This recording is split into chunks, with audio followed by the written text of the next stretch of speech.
Angers est observé par l'Observatoire Olma depuis maintenant 8 ans. On s'y réunit régulièrement pour présenter les chiffres, tous les ans, en début d'année. Cette année, en revanche, ça a eu un caractère un peu particulier. Nous étions une cinquantaine à écouter, à comprendre ce qui s'est passé sur le marché en 2018. Et effectivement, il s'est passé des choses importantes dans un territoire qui est actif, qui a beaucoup de qualité. On a constaté collectivement les chiffres, plus 40% en volume de vente. Évidemment, c'est une évolution importante. Plus de 1000 ventes sur le département du Maine-et-Loire. Je pense que cette situation a forcément fait venir beaucoup de monde. Il n'a échappé à personne que des modifications lourdes sont en préparation sur le territoire des zonages B2. Angers en fait partie. Le Pinel disparaît le 15 mars. Les dernières signatures peuvent encore se faire là, dans les jours qui viennent. Et le PTZ disparaît en fin d'année. Donc évidemment, ça perturbe grandement ces territoires en B2.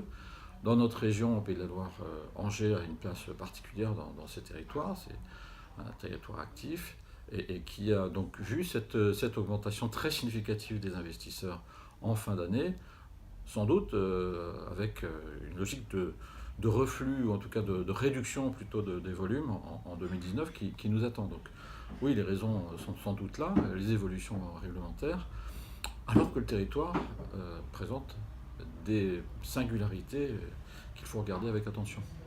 Alors c'est vrai que cette singularité de ce territoire, à savoir un positionnement géographique exceptionnel, un territoire porté par le développement de la formation des étudiants, de l'emploi qui en général fonctionne très bien, et puis aussi une communication, un élu, M. Béchu, qui est particulièrement moteur et qui a fait preuve d'une très grande capacité de mise en lumière de son agglomération.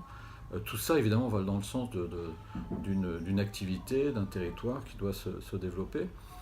Pour autant, les difficultés qu'on a évoquées sur la disparition du Pinel PTZ sont des sujets qui sont connus de la collectivité, mais la question est évidemment de se dire comment on fait demain, comment on construit. Alors, il y a eu évidemment un très beau programme de développement Imagine Angers, et j'allais dire aujourd'hui la question c'est construire Angers. Il a été imaginé avec des projets phares exceptionnels, l'emploi est là, les étudiants sont là. Comment faire que ce territoire effectivement ne soit pas en situation de difficulté, en tout cas d'être pénalisé par des évolutions réglementaires. Comment on construit cela ensemble? Et c'est vrai que ça paraîtrait tout à fait pertinent qu'on puisse se retrouver autour de M. Béchu dans une réunion qu'on souhaite programmer dans les mois qui viennent.